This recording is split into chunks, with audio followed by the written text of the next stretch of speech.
Hello again, watch friends. Welcome back.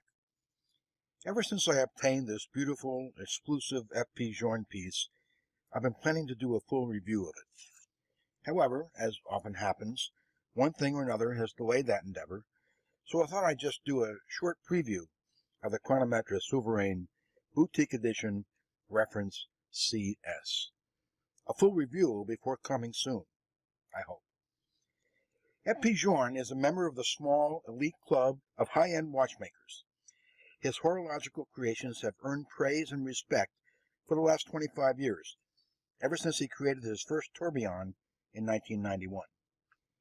He's won prizes at the GPHG, the Grand Prix Horlogerie de Genève, created unconventional pieces, and produced movements with extremely high technological standards.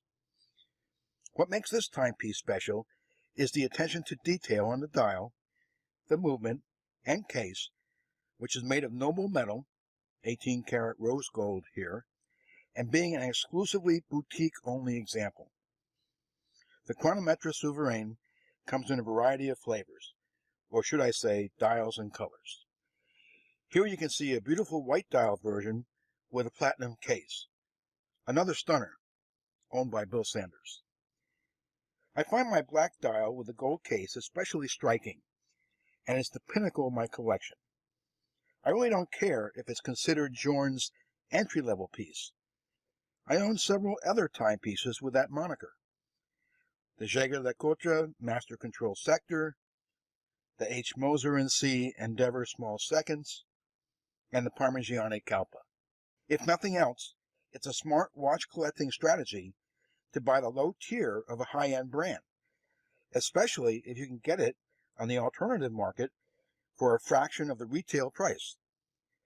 But I didn't acquire this boutique souveraine, which, by the way, means sovereign in French, for dollars and cents reasons. I acquired it because it's beautiful. The dial on the souveraine has multiple levels of detail. At first glance, you see a black dial with central hour and minute hands in gold and Arabic numerals in a radial pattern. The central portion of the dial is nicely guillocheted, and the small seconds and power reserve hands are also in 18-karat gold.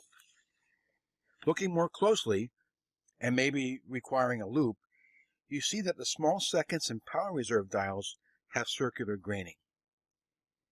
The juxtaposition of the small seconds subdial at 7:30 with the power reserve at 3 o'clock are nicely counterbalanced. In photography and painting, diagonal lines add interest, and that's readily apparent here, with the diagonal occurring mostly through the lower hemisphere of the dial. Overall, the dial offers pleasing visual harmony with its gold hands and applied gold Arabic numerals. Another feature of the dial I like is the smaller 7 and 8 numerals, so as to make space for the small second subdial. FP Journe watches have a distinctive signature, and this is just one example of that, and an attractive design decision as well. The sapphire crystal lacks anti-reflective coating, so reading the time if glare is present can occasionally be problematic. The 40mm rose gold case measures a svelte 8.5mm thickness. Despite its minimal dimensions, the watch has a heft to it due to the case and movement made of 18-karat gold. More on the movement shortly.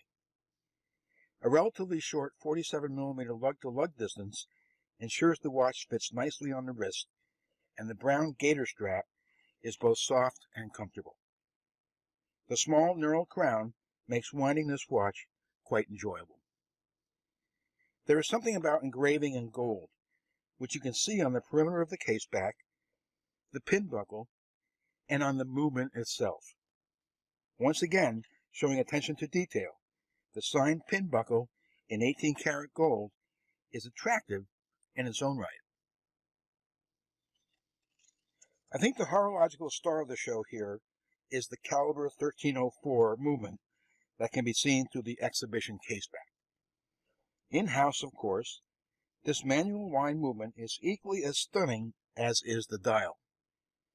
The 22 jewel 1304 beats at 21,600 vibrations per hour and has a plethora of finishes on the 18-karat gold plates and bridges.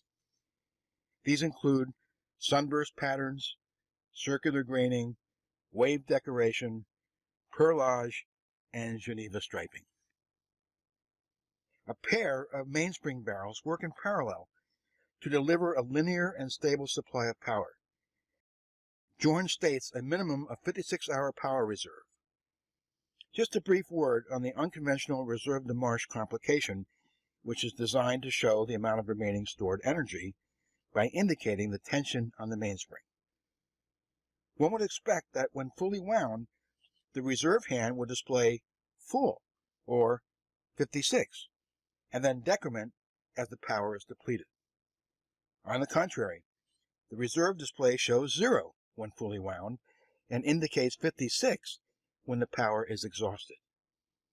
So it could be considered a count up indicator rather than a count down indicator. This is an elegant watch made by an impressive watchmaker.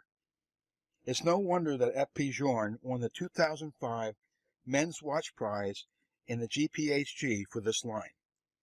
The simple, gorgeous, and harmonious dial, the superbly constructed case, and the meticulous craftsmanship of the caliber 1304 movement all combine to make this piece a joy to wear and own.